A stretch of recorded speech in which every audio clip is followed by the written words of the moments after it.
Talking Nerdcore, Talking Nerdcore today.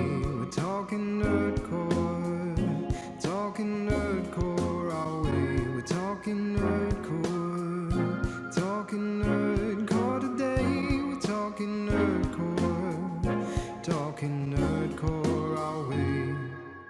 Hey guys, how's it going? It's the animeoveranalyst here, and welcome to another episode of Talking Nerdcore. Today, my guests are the Otaku Couple. You guys want to introduce yourselves a little bit? Yeah, sure. What's up, everybody? I'm Don. I'm Ren. We're the Otaku Couple. We're also reactors here on YouTube. We do nerdcore reactions and other kind of reactions, and we react to anime over on our Patreon. And this is actually one of the shows that we're discussing today is one that we did react to over on our Patreon, and it was interesting. Awesome. So yeah, today we're actually going to be talking about Rascal Does Not Dream of Bunny Girl Senpai. You know, the title just rolls right off the tongue. Everybody dreams of Bunny Girl Senpai, but not Rascal. He doesn't. No. Not Rascal. So, do you want to just kind of give a brief overview of what the anime is about? Oh, I can certainly try. So, Rascal Does Not Dream of Bunny Girl Senpai is about a high school student. He's your mid-average high school student. He doesn't do anything particularly interesting. He's not really high up the social ladder. He's not at the very bottom of the social ladder either. He really seems apathetic. And one day he's chilling in a library and he sees a random girl walking around in a bunny girl outfit, and nobody else seems to notice her. And this dude's like, hell yeah. And that's what sparks everything that goes on for the rest of the series. Even if you haven't seen that series, you've seen the memes. Because he says the most outlandish stuff ever. They're just casually to this girl throughout the entire series. I definitely was enjoying the memes out of this show, honestly. Oh, yeah. I actually really enjoyed this show, so I'm curious on what you guys think about it, because it sounds like you guys did not actually enjoy it as much. So it was a very frustrating show, but we'll get into that as we go through it. Yeah. So we start off, Rascal, his actual name is, let me pull it up again real quick, because I can never remember how to pronounce it. Sakuda, I'm just going to call him Sakuda. Yep, we can do that. He, like you said, he's just kind of chilling in a library, and suddenly there's this bunny girl that walks by, and he recognizes her as an actress. Her name's Mai. And he's just sitting there. He's like, oh, yeah, you're that actress, aren't you? And she's like, shut your mouth. You never saw me. Forget you ever saw this. Which telling a high school boy to forget you saw me wearing a bunny girl outfit. Right. Yeah. Really? Really? What world do you live in? Yes. And so, needless to say, he doesn't. No. Yeah, he does chase after her. And I will say, the first couple episodes, I was actually a little confused between him and his best friend. Let me try to pull up that dude's name. Kunimi, because they both look the same to me. Like, there was a couple of scenes where they were standing next to each other. I'm like, okay, which one's the main character and which one isn't?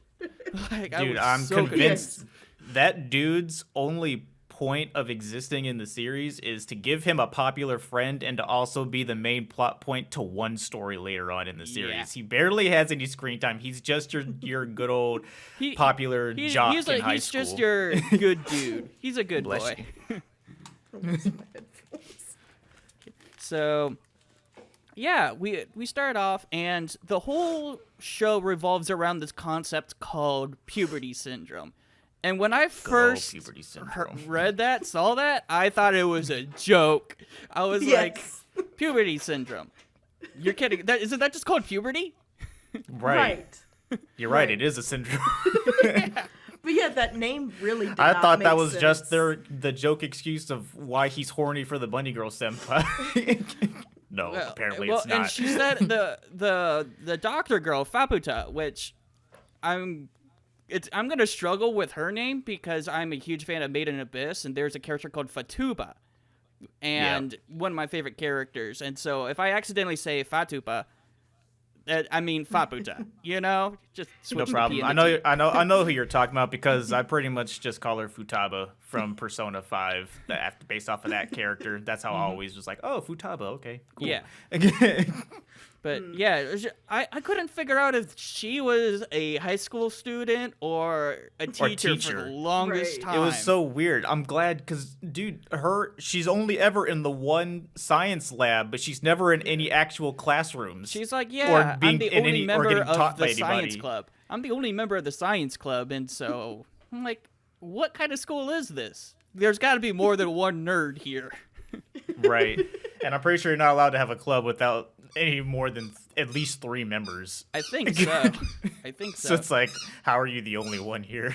Unless you have your other 2 friends. That's the whole thing. That whole trio of friends is such a weird dynamic. You got the middle of the roader that doesn't really do anything. Yeah. You have the jock, and then you have the really smart nerd. And they're just somehow the biggest trio of friends that the school has ever seen. It's so Apparently.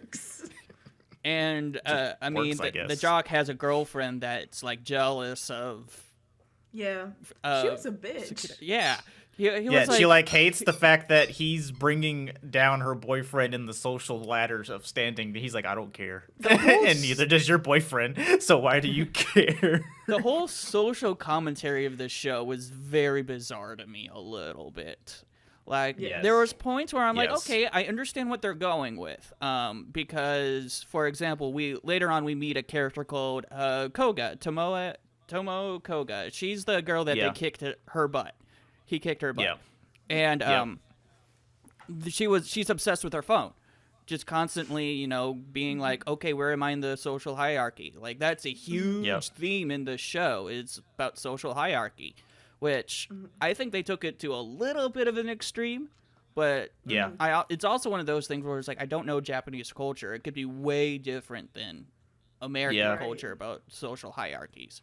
But that's a good segue into talk about what puberty syndrome was, because the whole first, and I broke it up into my mind as it being stories. There were little mini stories that happened throughout many time skips throughout the entire series. And the whole first one is about the fact that Mai, the idol, decided she didn't want to be an idol, and that's what caused her puberty syndrome of her no longer being viewed by the public at all. So she was just ceasing to exist. Yeah. And smart character Futaba, whatever. Yeah. I mean, like her whole point in the show is to help him figure out what's actually going on because she's smart enough to figure it out. Yeah. Just be like, oh yeah, well if she's not being observed, then who's to say she actually exists? Somehow that's just how that works. Yeah. And she's just slowly It's fading just- away from yeah. existence. I mean, And it's just they like, were bullshitting quantum theory there. That literally Yeah. was it.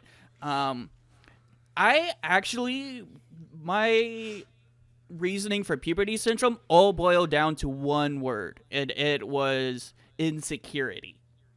yeah. It all, Yeah. everything, it all stemmed from insecurity. Mai was very insecure about herself because she came from a place with a whole lot of attention. She was the center of attention for being this huge movie star, child movie star, to now going to high school, not being a transfer in, not even, having any friends or anything, going to a random school, Right. and then worrying that nobody would recognize her. And my first call of bullshit in this anime was the fact that she couldn't make friends. Right. Yeah. There's no way. There's Yeah. absolutely no way Yeah. in hell that would be the case. Because that was what we said in our reaction thing, was it's like, okay, how does she not have friends being as popular as she is? You would think people would come up to her in the school, but literally no one did. Ever. Like, they treated her like Yeah.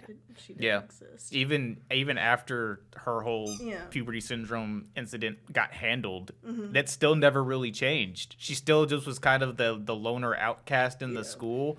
But yet, I mean, she was always getting good grades. Mm-hmm. She was always out doing her own modeling and all that stuff. I mean, she was living her best life, quite literally, Yeah. but she still never really was quote unquote popular, Yeah. which is just I call bullshit Interesting. because like movie star, I would be Yeah. anybody Right. would be all up in that.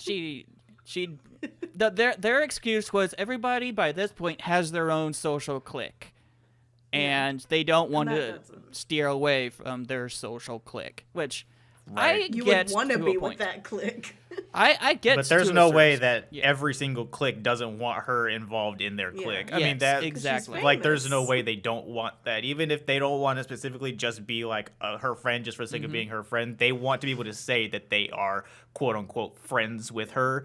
So it's just strange that there was never a story where some people were constantly trying to talk to her even though she was quote unquote dating this Yeah. dude.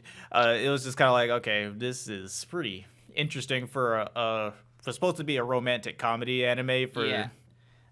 there never to be the one main situation you would think they would throw at you in this kind of anime they just didn't do. Yeah, the romance. There was barely any romance. I felt like it was one of my many gripes What- that I had with Yeah. this show. What do you actually think of Mai as a character? I don't like her. I really don't. I feel like she's fan service the girl. I mean, like other than, and she's not even in the bunny girl outfit that often. No, it's I like feel like that 2 first episodes. episode was just Yeah. to like suck you in to be like, oh, look how hot she is, right? Mm-hmm. But then it's like after that whole, and I might go into the little spoilers of how things go throughout the whole I was timeline gonna of say, things. yeah, we're gonna definitely go into spoilers, so do whatever you want. But yeah, so the whole first story is about him being the only one trying to help her figure out what's going on with her and figuring out that, you know, he was the only thing keeping her rooted into the reality basically because he was the one only constantly observing her. So that whole scene where he professes his love to the entire school, acknowledging her existence to everybody, forcing them to accept that she existed and then her coming back. We then get a time skip where they've still not started dating and she's basically just, nah, I don't want to date you right now. We need to go super, super slow on that. And then obviously a lot of things keep going in the way of that. But even once they start dating, it just becomes up, no, I'm an idol. I can't publicly date anybody because that'll ruin my image. Oh, I'm going to constantly be out of town. I can't actually see you. Whenever they do get there, it feels like she's trying to move things super, super slow, or she's acting all high and mighty into the Yeah. ways of like, oh yeah, I'll let you do this because I haven't seen you in 3 months. And I'm like, And there's I feel really bad for this dude because don't get me wrong, if he's head over heels in love, he's head over heels in love. You love who you love, but it's like, bro, you really could be asking for more in this relationship. But there's only one moment where she was like, I don't feel like I'm being a good girlfriend to you, but she still doesn't change anything that she does. yeah. And there's a couple of times where she's involved mainly in these puberty syndrome episodes that happen or stories, and she has every power to fix it and chooses not to do it, even though it inconveniences her boyfriend and somebody Yeah. else. Yeah. And so it's like, I don't respect your character definitely for doing towards that. The end. And when we get there, we'll definitely get there because that arc threw me for a loop. I was just sitting there like, Yeah. what is going on here? Yeah. But I actually liked her more or less. There were times where I agree with you. I'm like, she's just a straight up bitch. Like the whole Yeah. like him being like, I love you for a month straight every day, telling her. And then it took him, I think it took Fabata telling him, being like, so has she told you that she loves you? And he's like, oh, that's a good point. She has yet to bring that Yeah. up. Yeah. And I was like, oh, yeah. But there was also times where I'm like, she's actually quite understanding. Like, there was going to be like a romantic trio moment at one point where Koga like falls on top Yep. of him, Koga. and Yep. there you have that scene where girlfriend walks in, and I'm sitting there, and I was like, oh no, please, not an episode of him trying to convince her that he's not Yes. cheating. I For was real. waiting for that because that's such a huge cliche, and she was literally just like, yeah, I'm mad, but tell me about it. Actually explain to me. And Yep. he did, and she's like, okay, that's cool. And so I'm actually very appreciative of that. What she's understanding several times. Oh yeah, she definitely has her moments. I'm not disregarding that. It's just it feels like in the overall arc of their entire relationship, every time that they're together, it doesn't really ever feel like they were actually ever dating. It just felt like it was a lot of flirting going on. There was a couple of times Definitely where it's a lot like, of oh yeah, she's staying over, and oh yeah, they're sleeping next to each other. But there might be a couple of sweet words mentioned here and there. But that's really kind of where it ended. It never really felt like he was trying way harder than she ever was. Oh, yeah. And that made me feel really bad for him, and it just kind of made me dislike the relationship. Her as a character was great. She played the character that she was meant to be very well. And she was definitely more mature for her age than most people, because world experience. I mean, that's what happens. All the traveling, all the being around who she's been around. I mean, that makes perfect sense. Her character made logical sense. It just didn't mean I had to like it. No, that is legitimately fair. That is, for me, I think that's actually a sign of good writing, is if we can disagree on a character but also agree that it's a well-written character. And I think she's a pretty well-written character, even if you don't like how her motives. Right. So, yeah. Moving on. So we get that whole arc where he professes his love to her. And so they, quote unquote, start dating. I agree with you. They're not really dating. It's kind of, it's like middle school love almost, where it's like, we can sit next to each other in class. Maybe I'll let you hold my I think hand. that was one of my favorite episodes, is when he's just screaming at the top of his lungs, "I love you, shut up." I like the wittiness. Yeah. Oh, no, they're witty with each other, which I appreciate. But Like their conversations were nice, but it's like they were like together on screen, made for really good moments, because that's where all the memes come from anyway. Yeah. Which is basically the best parts of most of the series. Yeah, It was the memes and his little sister. Those are the best parts of this entire That was series.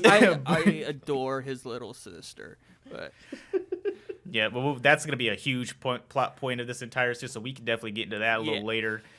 Keep that more uniform. Yeah. But you did bring up Koga, and Koga was an interesting character for me, because Koga was a character that during her story I really didn't like, because I have this, and most people who know of our community and know about our reactions and our gameplay, I don't like the trope of character comes in, does fucked up shit, but gets allowed to be a part of the friend group at the end because why not? Because it's like, I wouldn't. That's not really logical, and that's not realistic. Yeah. She basically screws this dude over, knowing that he wants to be with somebody else. Yeah. But just was like, no, I just want to keep doing this until you end up falling for me. Even though it's like, would you really be satisfied if that worked? And then he's just like, no, but we'll still be friends. And it's like, no. I was gonna say, you want to actually explain her power, her puberty Sure, I syndrome. can do that. So, as for mentioned before, so she's actually, her whole plot, her whole storyline is that an upperclassman who is known to have another girlfriend wants to date her, but she's afraid that if she rejects him, she'll be shunned down the bottom of the social ladder, and she doesn't want that, because that is her first priority, is being as high up on the social ladder as possible. So because of the misunderstanding of her being on top of our main protagonist, he backs off, which works for her. Yeah. It doesn't work for him, though, obviously, because he's like, no, I don't need that misunderstanding. I'm trying to go out with the love of my life. But she's like, no, listen, I have a plan. You fake date me for one whole term, and then we'll just cut. Then I'll break up with you, so that you look like the chump, but I don't have any pressure to date the other dude anymore. Everybody wins. And he's like, sure. And I'm like, why did you say yes? You had every chance to be like, no. Actually, I don't have to do I'm that. pretty sure he said no at first, and then he talked about it with Mai. Yeah. But I'm still like, I wouldn't have done it. Yeah, it was just one of those weird things. It was. But I think at the the end problem, of that, the issue was that she had the time traveling power. He kept waking up on Groundhog's Day practically. Yeah. Yep, that was weird, because they went through the whole first term. Everything went according to plan. They're like, yep, tomorrow it's going to be the day we're going to break up. That's not what happened. Yeah. She just like, I don't like that anymore. So she started looping the time. And what started making me mad was, it's one thing if you're doing it because subconsciously you can't help it. You have feelings. She tried to play it off like, I don't know why I don't know what you're talking about. It's not happening. And I'm like, he had to actually go to Really? Faputa and be like, she's lying to me, isn't she? And Faputa is like, yeah, she's lying. Yeah. I don't remember what Futaba called it. It was something demon or whatever, but it's just like, that's basically what she is. Yeah. It's her. She's the one doing it. And then he had to finally confront her and be like, why are you lying to me? Yeah. And just for them to have that conversation, though, of him being like, listen, I don't like you like that, but we can still be close. I thought that was handled really well. Yeah. I just didn't like how for the rest of the series, even though because she was co-working with him and his guy best friend, she's one of the gang now. Yeah. Yeah. He still casually flirts with Well- her, even though he knows that she likes him, and I Yeah. thought that was kind of rude too. So I was like, oh, that's they not had this tasteful. weird thing going. After they kicked each other's butts, Yes. they're like, he was like, oh yes, and was constantly commenting about her ass the entire show. Yes. That's disrespectful. It is. It's You just don't kind of do like it's like that. I get it. Like that's definitely some banter I can understand them doing when they've had time for that whole thing to pass. But it's like, dude, like not even 2 weeks later after she just professed her love to you and you had to reject her, and you're just casually flirting with her all the time. I'm like, that's a little fucked up, dude. Yeah. And I know it's the whole point that he's kind of supposed to have like a really dark, fucked up sense of humor. He shows that a lot, but it was Yeah. just still kind of like, bro, that's not really doing much for your character for me that you're willing to do that. But I will just say- thought that whole thing was interesting. I really like how he handled the upperclassman that was trying to date her. Yes. The asshole basketball player who wanted to pick a fight with him. And so he was going in for the punch and instead kneed him or kicked him. Yeah. Yeah, That was Yeah. great. that was funny. It's pretty slick. That was a good time. And then he's like, yeah, I stepped on dog poo on the way here. Right. And it was all over his face, wasn't it? Yeah. He's like, no, yep, that was a lie. But Mai was apparently in the crowd watching that whole thing, Yeah. too. Yeah. Yep. I don't know. So, sometimes she gets her secret agent act on, and I'm like, well, okay. Yeah. Okay. She's got her resources. She cares, but she doesn't want to show that she cares. Yeah, that's the whole tsundere cliche. Which, Yeah, and I did enjoy that.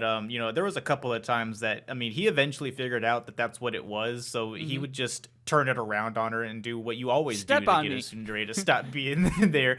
Just be like, all right, well then I got to do this. Well, no, wait. It's like there it is, gotcha. Yep. It's just so he got what he needed most of the time, but it was just like, why is are you not putting the up right such way. a wall right now? That is not the right way. But it works. No.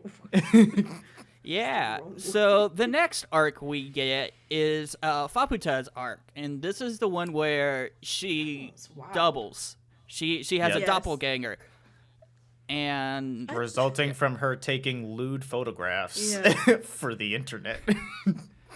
well, I think between actually, hers and what I got was that she set up the account at first because she had the intention, and then she bailed on it. She was like, this is kind of stupid because what she really wanted to do was get Kumimi's attention.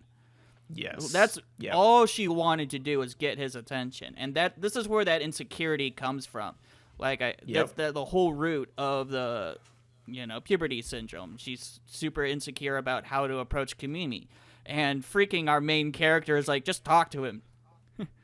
just straight up talk to him. I mean, the dude Solve all your literally runs problems. past the science room, which is, I guess, on the first floor, even though it's anime logics. It's wherever Yeah, it needs to be. Exactly. Whatever's easiest to draw. It's fine. And so he just sits there. It's like, I need some water. Oh, what was that one scene where the main character walks in to both of them standing there, and he just quickly shuts the door. Yep. That was Yeah. so funny. They did a good job, speaking of Futaba and Kunumi, they did a good job foreshadowing that she liked him. Yes. Because, even from, the very first episode, they were walking in the hallway, she would just glance up at him, and you could see it. You're like, okay. Yep. I see what's going on. I knew they were going to touch on it at some point, and as soon as yeah. she had a puberty syndrome issue, I knew that that's what it was going to be involved with. And sure enough, that's exactly what it was. That was a really interesting one, and that was the first time we got to really see Sukata and Futaba's friendship. Yeah. And how actually strong it was. 'Cause Yeah. it seemed like up until that point that they were just yeah, we're school friends. But it's like, no, he was. Well, up until letting that her point, stay it was over like he there. relied on her, and she just kind of went with it for a while. Yeah, and this time they had the roles reversed, which was really nice. Yeah, and it was really interesting seeing the other version. So we have one version Futaba going around taking lewd photos because that's the horny Futaba. And Who really wanted some kunimi. I mean, they both did, but the other one was the shy one, and she got booted from home. She was like, damn it, I couldn't go home. So sad. So Yeah, she's like, there's another Futaba living in my house. And I was just like, whoa, wait, what? So Where are we going instead, from I this? guess she was living in like the PC library or whatever it's Yeah. called. I legitimately thought when they first showed her that she was walking to a strip club. Right. Yeah. Because it was Yeah. like neon signs everywhere. I'm like, she's getting busy, I suppose. But I guess it was just like a computer cafe place or whatever. But yeah, I thought Yeah, that the was exact weird. same thing. I thought that was really, really strange. But yeah, so her horny doppelganger was the one just posted all these lewd, and the dude's like, so what would you like her to do? I would like her to stop. And it's just like, okay.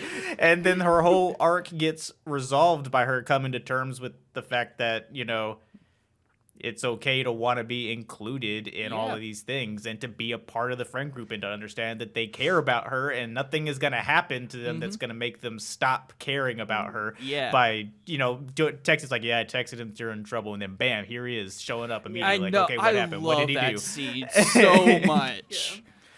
And he left his girlfriend to come and do that. He did. He did. And He's like, yeah, she's mad, but I'll deal with that later. And then they just hang out with her outside in the middle of nowhere for like hours. yeah, I was gonna say they go to the beach, and then they go and see some fireworks. Yeah, they make the plans to go see the fireworks, and that's when she calls up her clone to be like, I want to go see the fireworks too. And then she disappears. Yeah. And then we know that, cool, that she was all. I thought that that was probably one of my favorite stories out of all of these puberty syndrome stories. I really liked hers the most because it was focusing on the characters that we've been seeing in the background for so long. Yeah. So it was nice to just be like, oh yeah, let's see what they got going on. And I think you brought it up with the foreshadowing really well. I think out of all the stories, this one was foreshadowed the best out of all. Yes, but then that being said, the one dealing with his sister was actually just hiding in plain sight the whole time, and I thought that one was really interesting too. Yeah. And I have some thoughts about that one when we get there. So Yes. the next one is my least favorite arc, and it's the one with Nodoka, who just kind of showed up out of the middle of nowhere. Now they did mention she had a sister. Yeah. And that they showed like an episode before of the sister doing the whole like I look up to my kind of spiel on TV. Yeah. So it was a little bit foreshadowed, but really it was just like I'm watching these intros, like the whole bunny girl senpai OP, and I'm like, who's this blonde girl? I've yet to see this blonde girl. Yeah. And Same. And then she just appears out of nowhere. Find out idol. she's part of an idol group. Yeah. And The K-pop. and just I have and such issues with that whole K-pop scene. yeah, it was a mess. And then just to find out she's like, she comes in and she's just like pseudo angry and bitter and jealous at Mai for being the one that was always doted upon for her talent in the family and everything, and that she was trying to live under her shadow. And then what happens? Puberty syndrome happens, and Of they end up swapping bodies. And so now it's just like, instead of trying to really figure out what to do to solve it, they're like, okay, you just be me, I'll be you. Yeah, I like that whole thing blew my mind, because up to this point, Mai was acting very intelligently. I'd say she was very, very reasonable, very intelligent, and I thought that leading up to this scene where they finally confront each other, at least at first, that Mai would be understanding, and then she's like, "I also hate you too," and I at first I was like, "Okay, she has a plan. Mai has a plan." And then it was like, no, I just straight up don't want to talk to her. And then they literally had our main boy Sakura just being the middleman throughout this entire arc. He's having to keep Mai informed and accompanying like you know, her sister in Mai's body to all of her stuff and everything. And there is just everything just got so complicated and messy, all just for it to end with the sister just learning that Mai is talented because she puts in the work and the effort, and that's the only thing separating them. So like, yeah, cool, that's a nice story and everything. That's a nice little overarching. But the thing is whatever. that she had her own talent and hard work. Like Mai had to learn how to sing and dance. That whole thing. So it's just like the whole swap was just to make them kind of pseudoly respect each other, except Mai, even though she was struggling to be her sister as well in the group, she still ended up doing the same thing that she hated her for, outshining her a little bit. Yeah. And then the whole thing gets resolved because they're like, oh yeah, don't go into that one closet in that one room. And what do? Yeah, I'm going to open up the closet. And then it's all the letters showing that she actually likes her sister.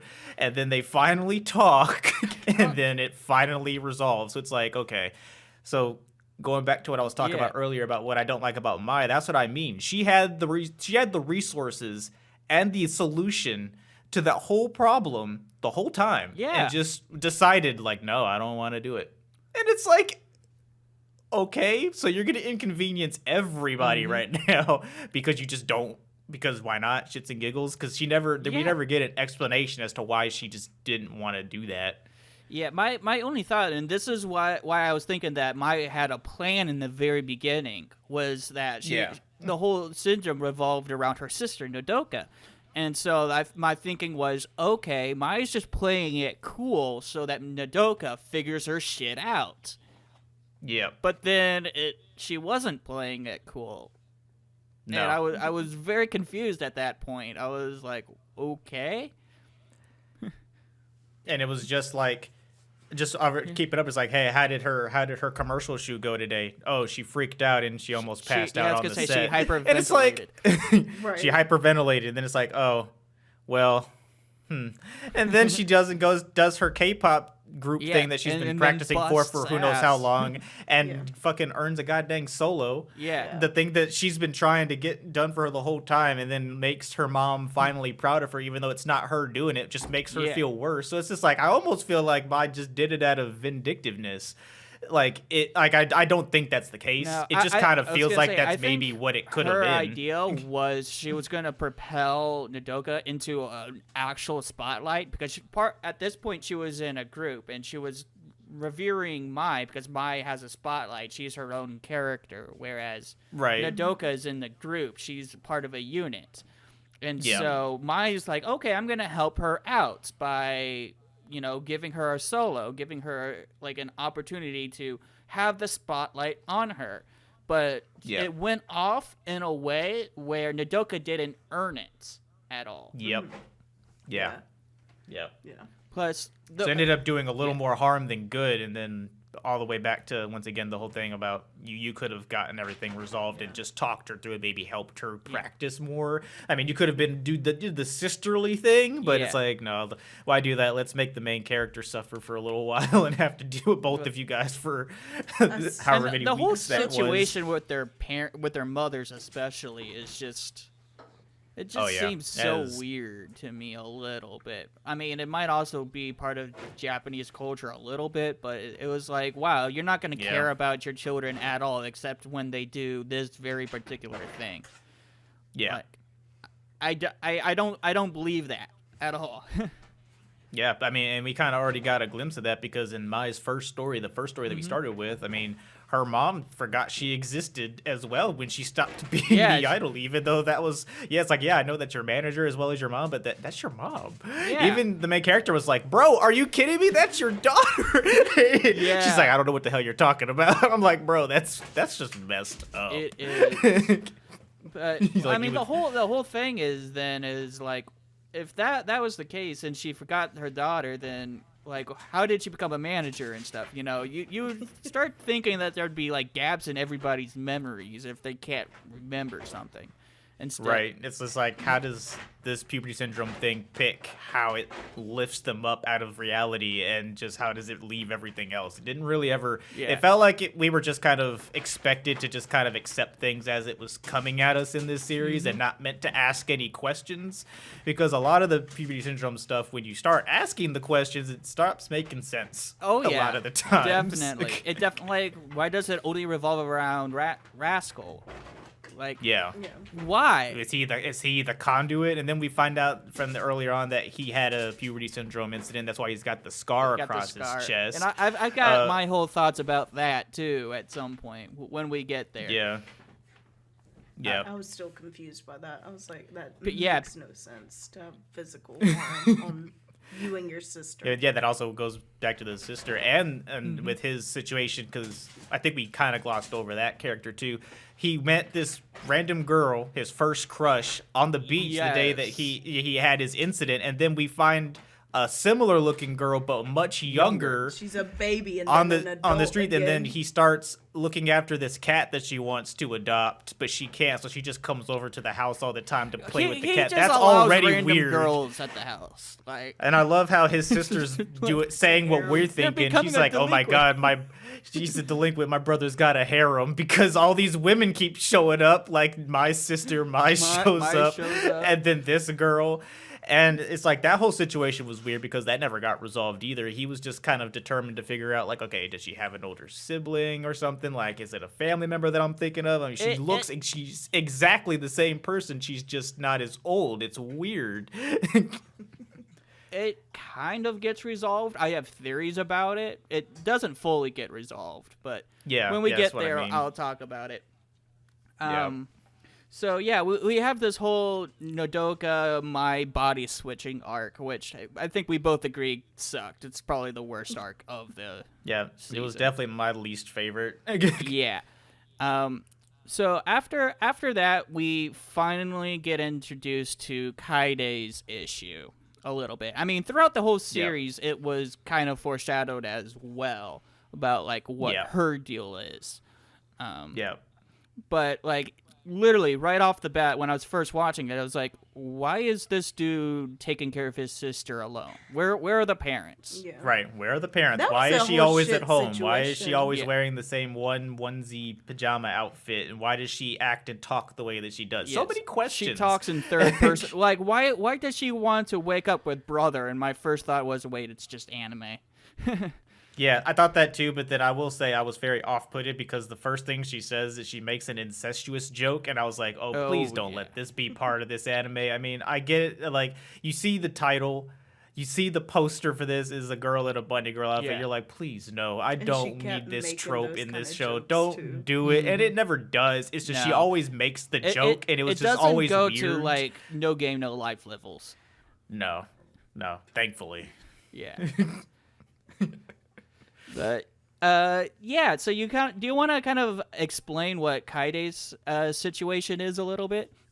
Sure. So Kaide's whole situation is she lost her memory of years. I mean, like, how old was she? Like 12, 13, something along that time when that event happened. So she lost all previous memories. She had ended up with a bunch of bruises and stuff because of all the online bullying that she was getting. And it basically turned her... The bruises didn't come from the bullying.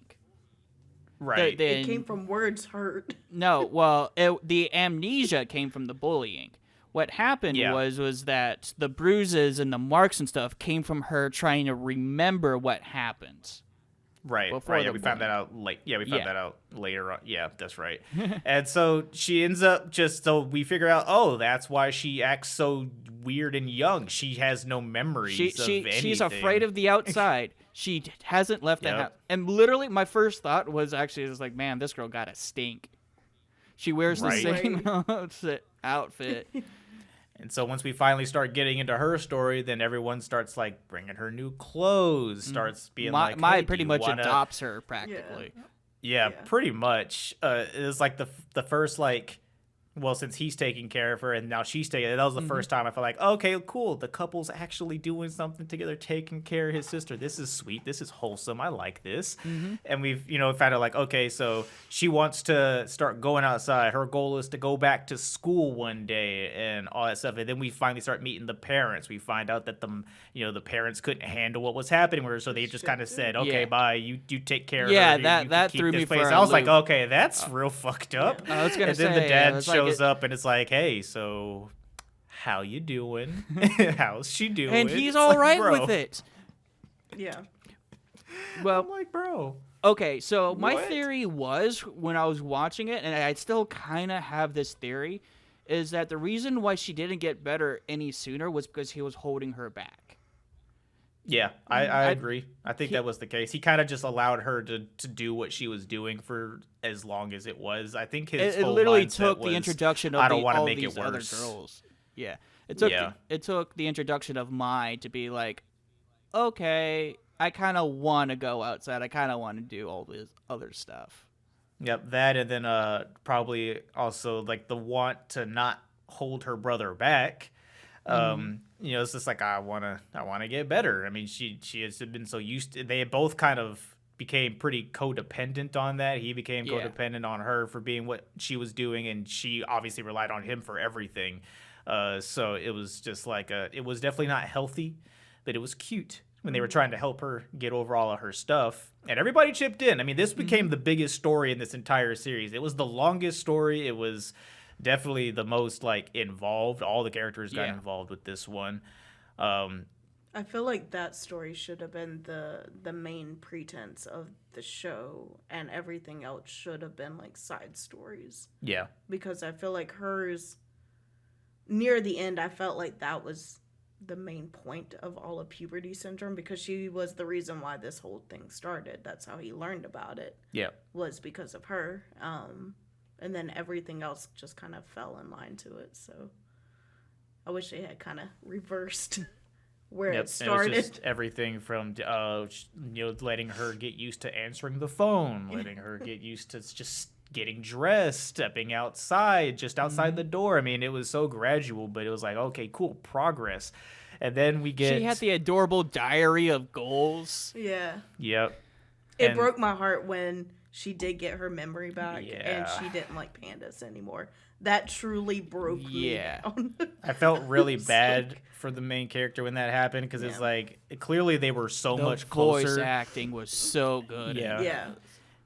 As soon as she was back to normal, and then they suddenly had what you would imagine the generic brother-sister relationship to be, where she's kind of like, she obviously cares about me. Yeah. She's like, what are you talking about? Why do you want to take me to the zoo? You're weird. That's weird. And he's just like, oh, my heart. And I was like, oh, no. I still think oh, one no. of the annoying things for me about that is not because I'm not a doctor, so I can't say, well, that's wrong. But I feel like logically she would have still remembered all that shit after she got her memory back. So I'm like, bitch, you could have pretended you like pandas gone to the zoo. Yeah, and I did, I understood that it was a lot for the main character, obviously, for Sakuda to take in the, like, oh shit, all of that I've gone through with the last couple of years with her that's just gone now.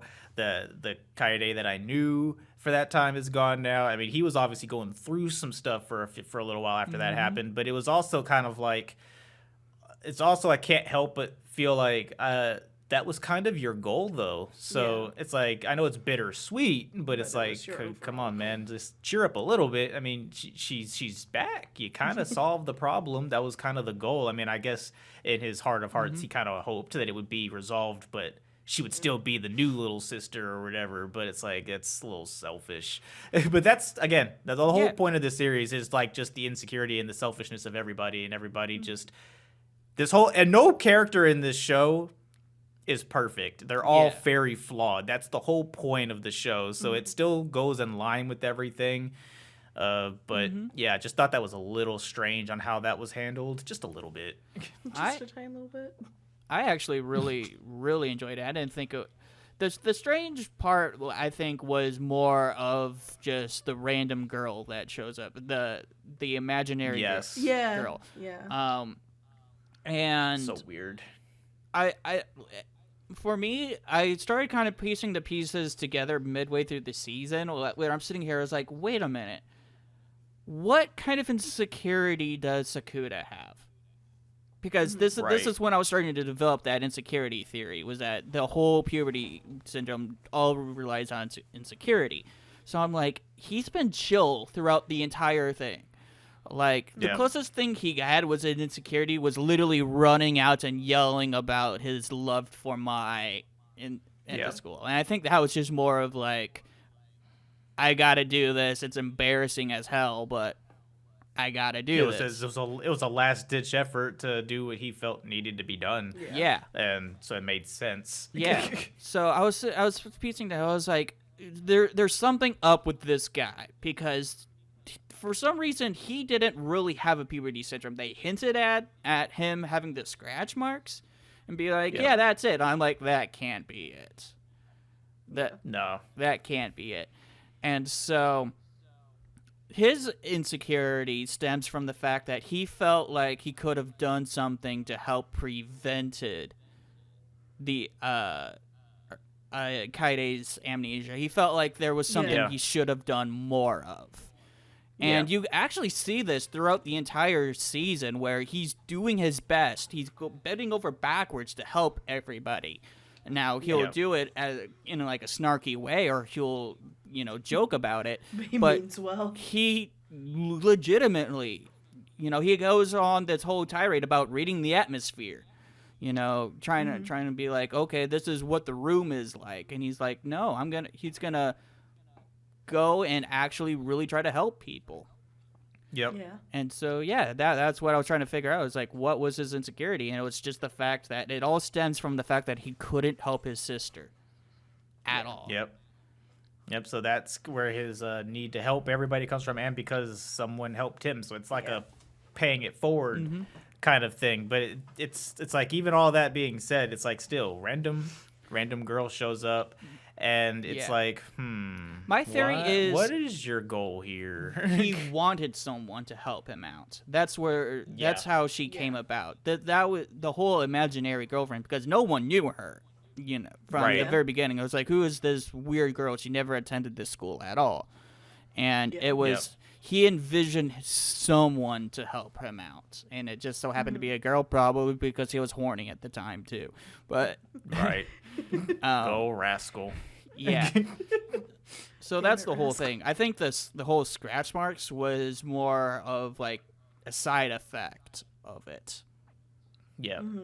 So is your theory that the girl, the little one that deals with the cat and all that stuff, that resembles the girl that he redeemed, is your theory that that's pure coincidence and that he imagined her back in the day, and just so happens someone that looks exactly like her with the same name happened to come along? Is that supposed to be pure coincidence? Yeah, that's the one part that's throwing me for a loop, is her and the only ones that girl actually interact with are Kaide and I think, does she interact with Nogata? Yeah, there's a time when all of them are in the same room except for Futaba. So basically, but all the the ones that dealt there. with the puberty syndrome. Yes. So I'm wondering if that has something to do with it too. Was that would be he was projecting it. See, now she showed up. Which arc was it when the little one was introduced? She shows up right before the Futaba arc, I think. So right after the Koga arc. Okay. Yeah. And that would. So like right after that whole situation, they're actually like officially dating and everything, and that whole thing's been resolved. And then they see her on the street. Because I didn't think of it that way, but that actually makes sense if you think about it. Is that she's not really there? She's not real. He's only projecting that, so they're all seeing it because they've experienced the same thing. Yeah, that's why he the never most got interesting the fucking theory cat. that I've seen about it. I was gonna say, it explains why she couldn't take the cat home. Yeah. Yeah. And those times that she couldn't come over or something like that, or I don't remember. Did they have one phone call and they were like, "Oh, who are you Yeah. trying to They had one contact?" phone call and she's like, "No, I can't. I'm sick." Yeah. Yeah. And that was And just kind of weird, and that was that. That was my impression, was that he was, I think, and that was getting towards where Kaede was starting to regain her memories again a little Yeah. bit too, and Yeah. going through that. So I wonder if there's something stemming from that as well. Yeah. Yeah, that's certainly interesting. I'm gonna go with that's gonna be my new headcanon. I like that theory. Yeah. Cool. So I try not to overthink the entire show because a lot of it didn't make sense. I was like, all right, I'm just here. That's fair enough. I mean, I think overall, like, a lot of it didn't make sense, but I enjoyed it a lot. Yeah. Yeah.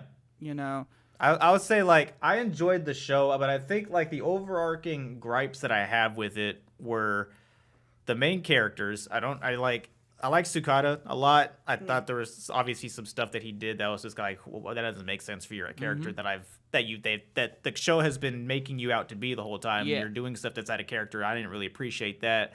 I didn't really care for Mai either as a female. I thought almost every other female cast in this show were way better than she was. But it's like the show is advertised, it's presented as a romance comedy anime, but it doesn't feel like one. yeah. And that wouldn't inherently be a bad thing, but it's like the whole everything, all promotional material for you to see this, every wallpaper is Mai. I was gonna say it's Mai and the bunny girl. Yeah.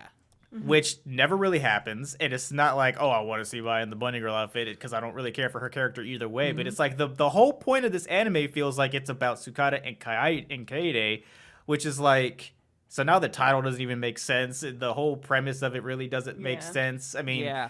it's like it just feels everything at the end of it. By the end of it, when it was done, something felt off. I was just like, what did I watch? Maybe the end just didn't feel complete. Yeah, it's like I didn't really feel like okay, yeah, it's like it's hard to make it feel like things have been resolved if we've resolved like six things of puberty syndrome throughout the whole time. It felt like this was just a sequence of mini stories that didn't really connect at the end of it all. I mean, it connected because the characters stuck around after they were involved in everything. Yeah. Koga stuck around. She was working. The sister stuck around even though she was a K-pop idol group, and there's no way she should have had that much free time to like just fate, randomly show baby. up all That's the what it time. feels like. It But feels she like did. fate. And so I was Yeah. just kind of like, I was just like, a lot of it where is was this going? like a lot of convenience for the narrative. Yeah. Yeah. Like, Yeah, And that's what it that's- felt like. we It felt found like out there every was time I more. questioned something or every time something didn't make sense or a character did something that didn't make sense for their character, it felt like the show was just telling me, don't worry about it, enjoy it. And it was just Yeah. kind of like, I don't like that. I You had can- that issue a lot with ReZero as well, honestly. Yeah. Yeah. Yeah, that's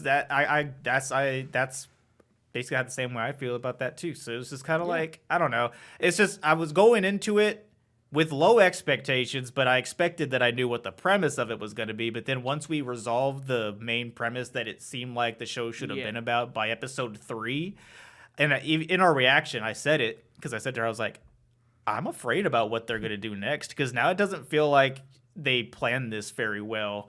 Like I feel like they did the first 3 episodes the right way to hook you because now you're in. You're 3 episodes in. You might as well watch the rest of the series, see where it goes. But then nothing Mostly else with it really being so feels like short. it matters.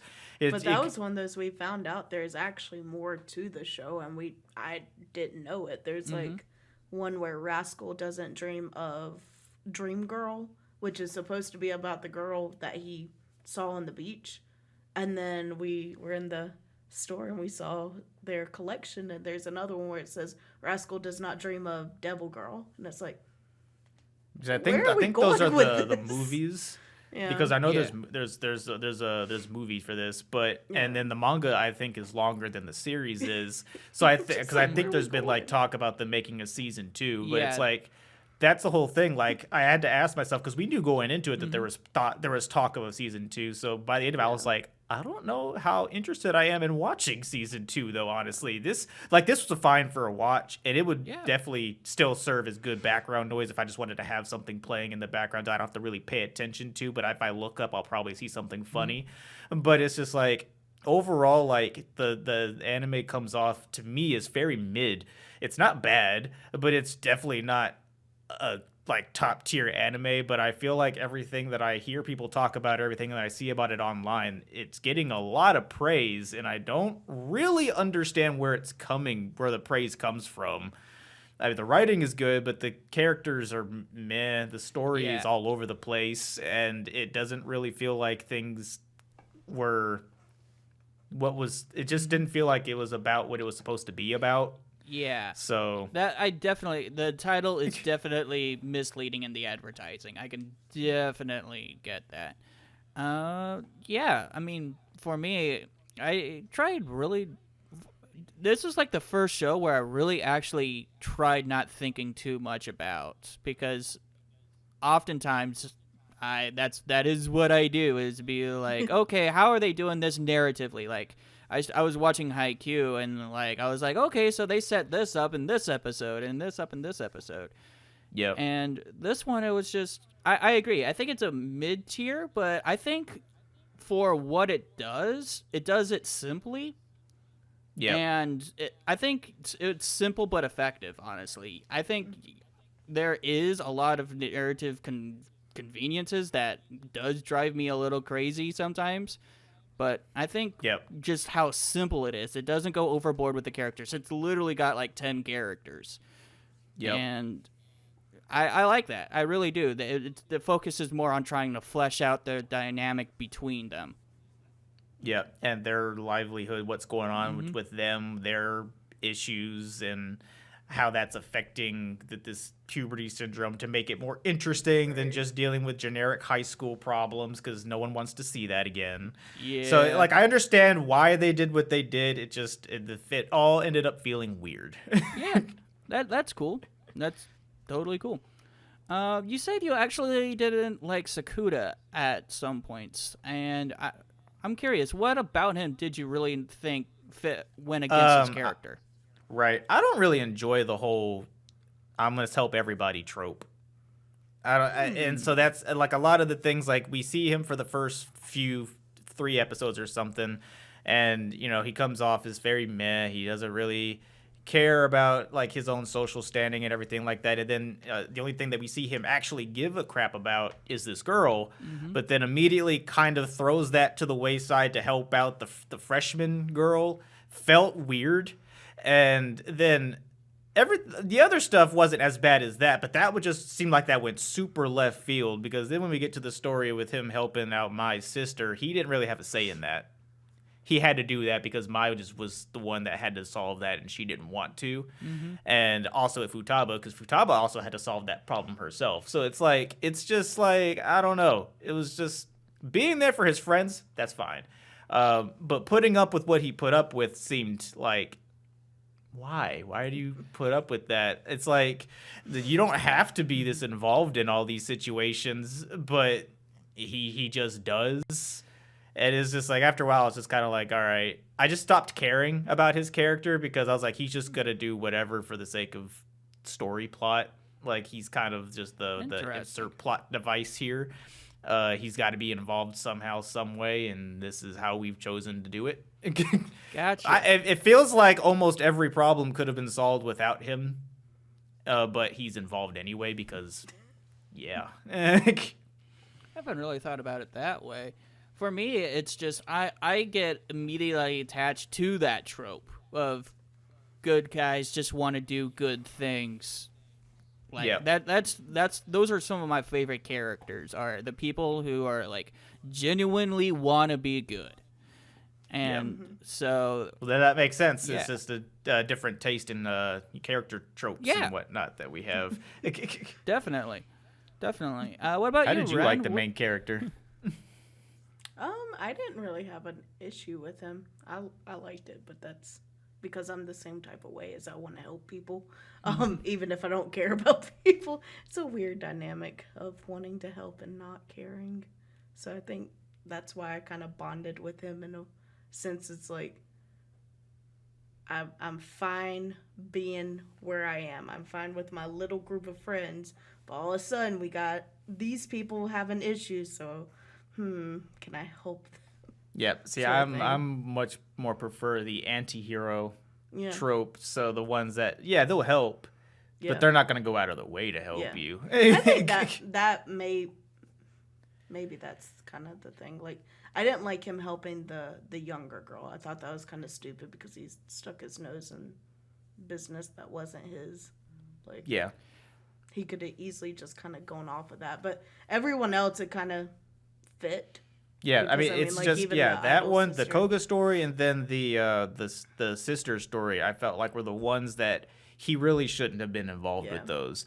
Like, I understand if he sees them happen or whatever, sure, but like honestly, he should have just been like, "No, I'm sorry, you need to solve your own problem." When it came, And especially I to think Koga. that's the thing is with the I was sister, gonna say he for me, kinda Koga tried. made sense to me about him helping her Mm-hmm. out because he kept getting stuck in a time loop, and Yeah. the thought was, yeah, he could try to convince her to solve her own problem, but then she may just end up getting him in a time loop anyways, Yeah. and so Right. he's Yeah. gonna have to figure her shit out anyways.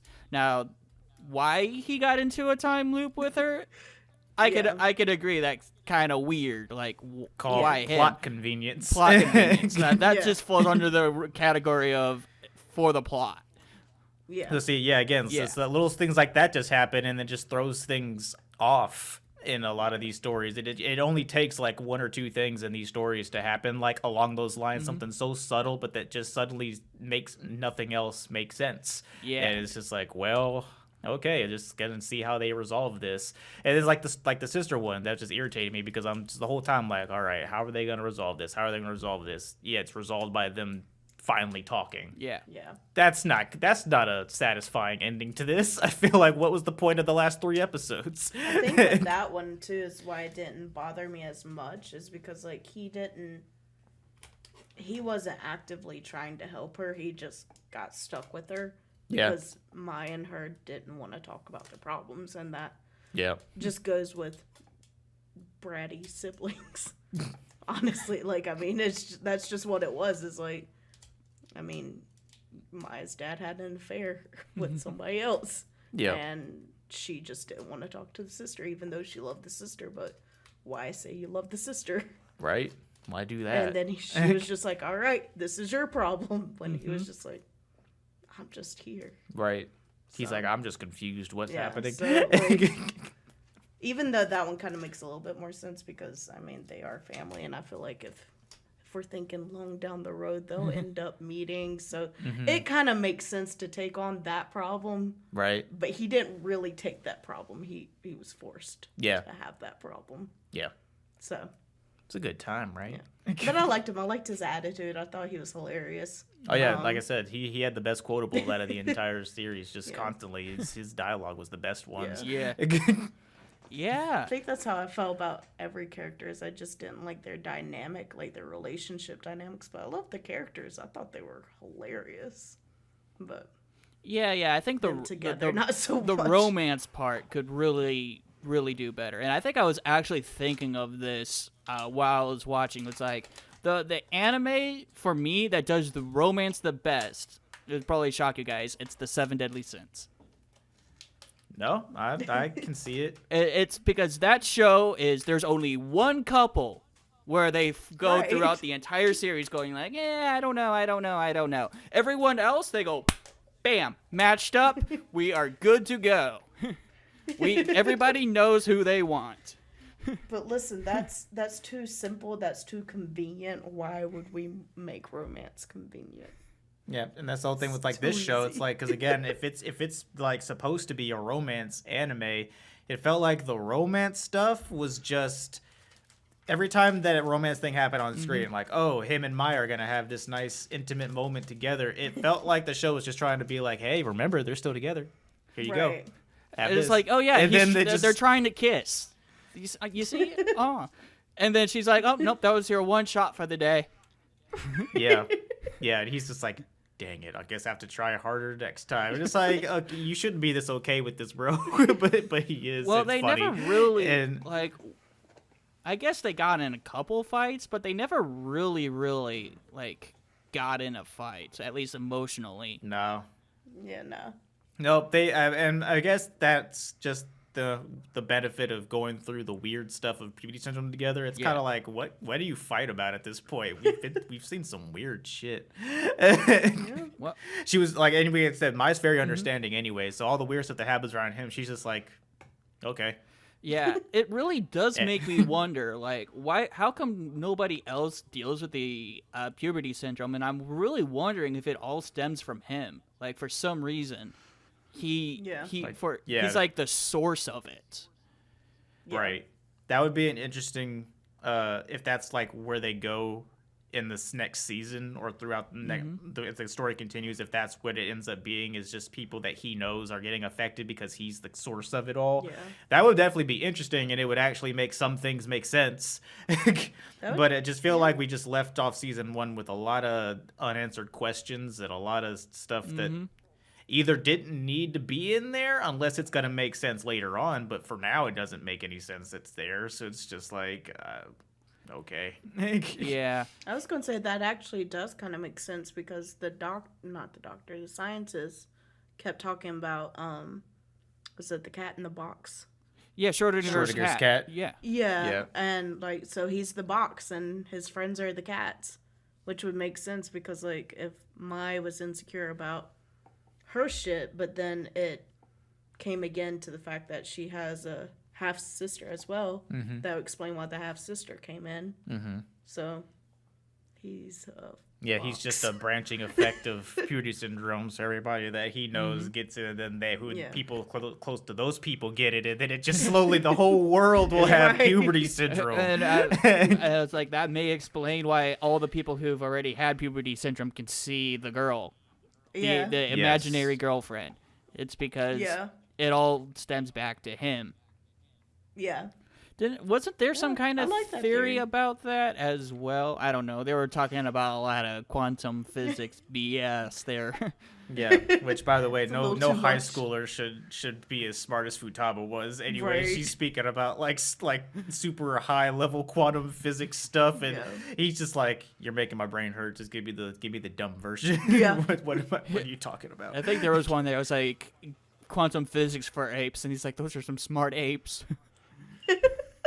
That's a mood. I will say, Futaba, and speaking of Futaba, just random stuff. But if I did enjoy Futaba's puberty syndrome story because it made her more fleshed out character. Because all she was before that was, oh look, I'm always in a science coat. I'm always in the science lab. Look at me, I make coffee in beakers. Yeah, It's like okay, what are you doing? I like the little guy. Where it's like, what's this white powder stuff? I think it's sugar. Go with it. Like, even part of me is like, maybe she accidentally gave him the syndrome, but that wouldn't explain Kaide before they even met. So Yeah. That you know, because that that was a theory. weird. She just gave him some chemical in like episode 1. It's just a drug. Yep. Yeah. Just this whole That's what it time is. It's It's a fever dream. dream. He's currently in the hospital. He'll wake up. You're like, what? I was like, I gave you something I shouldn't have, and I apologize. I'm so sorry. Yeah. What a ride. I don't know. Well, you guys have any other thoughts about the show? We covered it pretty hard. I mean, in 13 episodes. Yeah, they put a lot of stuff in 13 episodes. They It did. felt very all over the place at some times and very It was weirdly heavy. paced. It's heavy. I liked the story overall, and I did enjoy the characters for what they were. It just felt like, and it's the manga's probably better, and maybe that's from my where it experience, comes manga is from. almost always better. Yeah. Yeah, and that's what I'm kind of assuming happened with this show, because it did feel like things were very weirdly paced out and whatnot. It felt like a lot of the stories either didn't really need to happen, really just the sister story. I really just wish they had omitted the sister story. That would have helped things out a whole lot. I would have rather them Flesh out more of the Kaide stuff, you know. Yeah, either more of the Kaide stuff, or even hell, give the jock friend a puberty syndrome story too. I would have rather enjoyed. We already knew him as part of the cast, but it felt like his whole point was just to be the object of Futaba's puberty syndrome, and I was like, that's kind of like, come on, man. Like he's just always there working with the dude, so he's got a lot of screen time for really not doing anything. So that was really weird in and of itself. I do wish that if the plan was to solve a lot of these unanswered questions in the next season. I wish they could have given us more to go off of, because there's just so many things that I just don't understand, especially revolving around this little girl trying to adopt this cat and everything. It's just like, okay, you gave me nothing. You just kind of let her show up, and then he has a talk with Maya about, it's like, yep, that looks exactly like her, but then they just kind of drop it. Sometimes she's over at the house playing with the cat, sometimes she's on the phone, and that's it. That's all we get with that. I'm like, that's why even put the character in here unless there's something more with that. But if there's something more with that, what is it? Yeah, you didn't give me anything to go off of. Give me a little bit more foreshadowing or something. Brain. I don't like using my brain. I'm a weeb. You gotta use your imagination. Yeah, it's these type of things that I love personally, is just kind of theory making. I love doing theory making and just making bullshit out of my ass. It's always a fun time when your BS theory actually works and it's actually correct. You're like, oh, I did it. I know.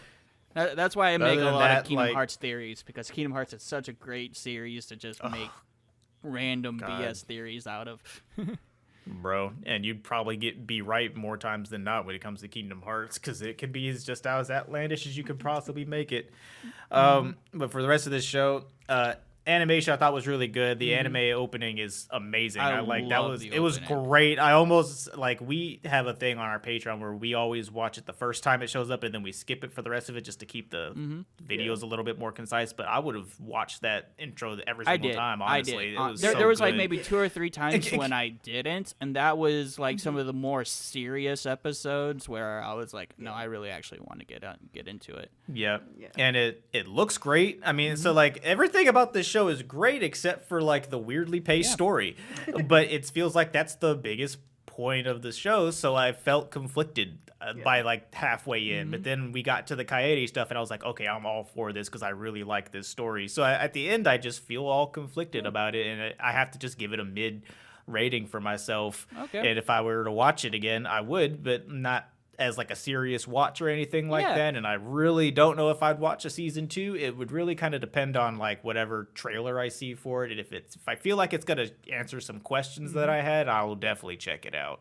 So For me, it That's sounds my like one of overall those thoughts. shows where I'd love to watch again just to be like, see if I can point anything out to fit any stupid theory I have in my head. Yeah. I don't know. What do you Yes. think, Ren? What would you watch it again? I started watching the first season by myself and I got yelled at, so probably. I mean, that's I'm curious enough, so yeah, I'd be interested. Okay. maybe at some Maybe point not as I'll a do Patreon reaction. we'll- I think that's what it is, because like I kind of think a little bit more like, would I have enjoyed it if I had just watched it for the show itself? Because at that point, like, I'm not like, the plus of watching anime as a reaction, it feels like we also have to critique it, whereas just I know watching this it- issue. Yeah. When I was doing So- Eden Zero, I was doing the exact same thing. And this was from the Yeah. same creator as Fairy Tail, one of my favorite anime of all time. It's like top 5. Mm-hmm. And I say Fairy Tail has very little plot, and they use plot armor all the time. But I Yeah. love the show so much. And I see a lot of Fairy Tail tropes in Eden Zero, but I feel like I'm breaking down every little thing in it. And It's Yeah. like, this doesn't make sense. This is so convenient. Yeah. This happens. So I Yeah. definitely know that mentality. Because I think that's what I kind of wonder to myself, is like, okay, if I had just been sitting there watching it, would I have really put this much thought into it? Like, would I have really tried to make sense of the shit that doesn't make sense? Mm-hmm. Whereas just been like, okay, let's see what happens next. Sort of thing. That's Because, fair. like, I feel like that's how but see, that's different for me, I guess, because that's how I watch anime anyways. Yeah. I always watch it with a pretty decently amount of analytical mind to it. I mean, because that's what I like to do, and I like to see the nuances in them that are like hidden within animes and whatnot. So I probably would have still felt the exact same way the whole time. I might have probably earlier on in the series started being like, okay, I'm just gonna turn my brain off about it. But every time that I started to do that, they throw in something else, and I'm like, well, now I have questions about that. So I never got to really turn my brain off. They kept throwing new things at me, but not really answering my other older questions. I was just kind of like, what is? So I mean, it's just one of those shows for me personally that I probably would have thought the same way regardless. But maybe at a second watch, maybe if I could do it a second watch and not really think about it too hard, maybe we'll do a watch party in the Discord Because I know, for like, it I had just to see watched what the happens. first 3 by myself, and that's when you came in. I was like, "What the hell are you doing? We were supposed to watch this together." But I liked the first 3 episodes. I was here for it. I did too. It got us hooked. But yeah, I don't know. I think, going in without having a critiquing mindset, I probably would have enjoyed it most, which is how I enjoy most anime. Is like, if I'm not going in being like, this doesn't seem right. Right. This logically doesn't make sense, because it's like, if you think about it, every anime doesn't make sense at all. So you kind of have to most get of out them that don't. mindset. That's when we were doing Jujutsu Kaisen, and I was just like, curse energy, that's just bullshit anime powers, and I left it at that. Same thing with the it's whole like Demon Slayer. Demon Slayer. The same thing with the puberty syndrome. I'm like, bullshit anime powers. Give me the explanation in one episode, and let's just move on. Yes, Yep, and as long as, an anime, gives out its world laws and physics and its whole things, it lays it out from the beginning, and as long as they stick to it and don't do the random BS of like, oh, but I can do this instead, because then that's when that gets annoying. As long as it, follows its own laws and its own tropes, and it sticks to it, and it's explained, and it's like, well, I can explain it like this, and that's how this anime world works. That's perfectly fine. It doesn't have to make logical sense. It only has to make logical sense to that world. anime's world, which is perfectly fine. I think a lot of anime do that really well, at least. Because that's like your whole thing with Fate. Because Fate has its own weird stuff going on. And so that all your questions, I just have to be like, the whole Fate idea, the Fate community says, don't worry about it. I think what makes me mad about Fate, and it's just because I know we're not even talking about Fate. No, it's all good. But Go for it. But what makes me mad at Fate, and it could be related to Bunny Girl Senpai, is that I always find something that comes back around and ties into the story. I love that in any movie, in any episode. If something from season 1 episode 2 comes into season 10 episode 9, and I'm like, oh shit, that connects, that makes sense, I love that. And Fate, because you showed me a video just to kind of give me the timeline of where each Fate began, and where it fits on the grand scape of the timeline. And I know I need to not take people's what they say to heart, but when he's like, oh, they don't connect, but in theory they do. They all connect, but nobody wants to talk about how they connect because it's just too much of a mind fuck. Yep. And that's how I feel about Bunny Girl Senpai, is there's just too much going on that you just, no one either wants to connect the dots or it's just not enough. Yeah, it felt like what started out as being about this couple ended up being about, why does puberty syndrome exist and why does it happen? But then they never really spend time trying to figure out why it happens in general. They just try solving the event that happens before them each time, but they never get any. It doesn't feel like they ever got any closer to figuring out, okay, so why is it happening? Honestly, I think what would really propel this series more than, and this will kind of go into what you were saying earlier, is if they kept the side stories, but they didn't make Rascal the center of each side story. If they kind of kept them a little discontinuous so that they're all kind of they're at their own same pace, and then they come together at the end a little bit. I think that would have been cool. Yep, it would have made good for fleshing out the other characters more so that their whole characters don't revolve around the main character, because that's really what it felt like by the end. Mai was the only one that was really, truly had any kind of character outside of the main character. Everyone else, their character didn't exist if he wasn't around. And I mean, honestly, really did her character even exist when he wasn't around? Her character was, I'm a bad girlfriend because I'm not around. Right. Yeah, but it's like even when she's like still not there Mm-hmm. being involved in the story, he's constantly just seeing her doing an interview. She's in a Mm-hmm. movie. She's out. I mean, Yeah, she was doing stuff. true. But it's like, what is Futaba doing when she's not hanging around him? She's just sitting in the fucking I was science gonna club say making in the coffee. same trying position. to avoid flirting with Kimimi. She's making the perfect cup of coffee. Leave her alone. It's just one of those. It's like all those characters could have definitely used more. Yeah. I'm glad that the ones that like Futaba, like she did get some more characterization. We got some more insight on how Yeah. she actually was through her story. But I still would have liked for all the characters, for it being so small, there's no reason not to really flesh out that cast. Yeah. Yeah. Yeah. Is and like especially like they really did my dude dirty. Kunimi, he got done so dirty. He had nothing. Maybe whoever made the anime was like, man, this is a lot to do. So let's just fuck around, find out. I don't know. What do you think, Ren? What's your overall opinion of the show? I suppose. It's confusing. That's honestly really where I felt with it, was that kind of jarring with the difference. I shouldn't say stories, but I guess that is what it was. It was kind of jarring just to have like the main character. It should have been a romance between Mai and Rascal, and that didn't fully develop until maybe near the end, if that. I still didn't fully understand puberty syndrome, like that whole theory, just because I didn't understand the whole aspect of them being physically harmed by nothing. Because, like, that, still thinking about that, that's still weird, because, like, the whole point of the sister not wanting to go out is because she was bullied online and I think in person as well. And so, like, when that started happening, like, literally she was getting wounded because words hurt. And it's like, okay, so nobody's beating you up at school, nobody's abusing you. Where is this coming from?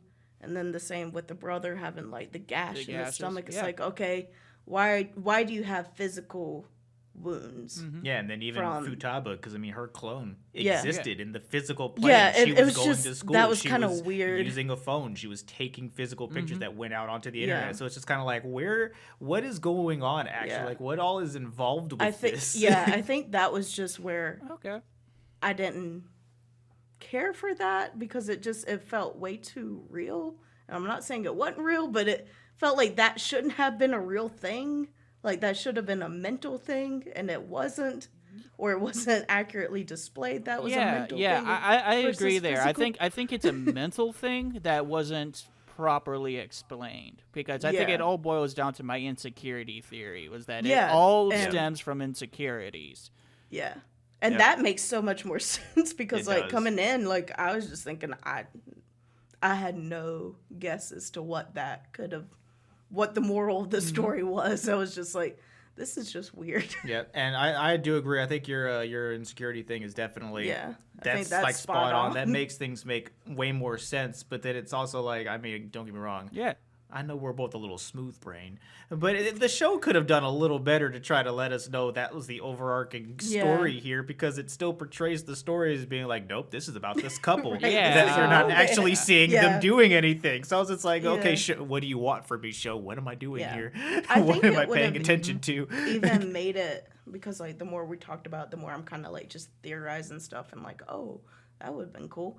Because, like, I think of the title of, like, Rascal Does Not Dream of Bunny Girl Senpai, and it's like, I kind of wish he kept the writing in the journal, because that actually was really kind of brilliant, just because the whole point of him writing in the journal was so that he would remember Mai. And I kind of wish he had done that I wish that was very important in the anime. Like, I wish they showcased that. Yeah. He did that in every story and every timeline. So it's like, oh, Rascal doesn't dream of Science Lady or Right. science or whatever. Or Rascal doesn't dream of his real sister or something. Like, I don't know. I think that would have maybe been an interesting approach. I don't know. Maybe even showcased that it's more mental and not physical, because that's still just doesn't make sense in my head. No, It's that why is that physical? that's perfectly all right. Yeah. Yeah. But I liked it. I thought it was interesting. It hurt my brain. Yeah, that's fair enough. I liked it a lot. Just I maybe because I've been working a lot and I just needed something dumb. But yeah, for me it's just like I and it probably all falls back to the main character. You know, I enjoyed the main character. I did notice that he was bland at first, and I thought it was actually a genius stroke to make him as bland as possible in the beginning. Yeah. Yeah, I enjoyed him a lot. It made the couple dynamic interesting. Yeah. That, you know, she's obviously very extrovert. She's very out there. Yeah. She's very outspoken. She's very confident in herself and what she wanted. We found out that during her little puberty syndrome event that wasn't really truly the case. She was feeling that insecurity about everything that was going on, but she comes off as the complete opposite of him. Even his friends come off as the complete opposite of him. It's just kind of like, okay, how does he fitting in any of these, you know, relationships? He's got between him and his sister, between him and his friends, between him and this girl. It's like, okay, what's going on here? But then it felt like the blandness became, it's so he does anything. Everything will make sense because you can't look at him and say he wouldn't do that because how do you know he's bland? I think that he was my favorite character out of that entire series. But I did enjoy him. I think I enjoyed him more than most of the cast in this show. He was very entertaining. I loved him. Yeah. So I think we've kind of talked around in circles for quite a bit. So I think this is a good place to wrap it up. We're about 30 minutes over anyways. So you guys want to shout yourself up? Oh yeah, it's my podcast. I don't care. You guys want to do any shout outs? Yeah. Sure. Be sure to follow us on YouTube at the Otaku Couple for all of our reaction content. We react to a variety of different stuff. And if you want to see us react to full uncut anime and TV shows, we do that on our Patreon. That'll be linked in all of our descriptions and all of our videos. Check us out on Discord, Twitch, all that good stuff. And thanks for having us on, man. Appreciate it. I'm always down to come in here and talk about anime. Oh, yeah. Oh, yeah. I was really looking forward to this. I was like, this is going to be a fun episode. Oh, yeah. I knew it was going to be fun. This is a good time. This is an interesting anime to talk about. For sure. Oh, yeah. All right, yeah. So, yep. With all that being said, I'm the animeoveranalyst, and I'll see you all in the next one. Peace out. Bye. Talking nerdcore today. We're talking nerdcore.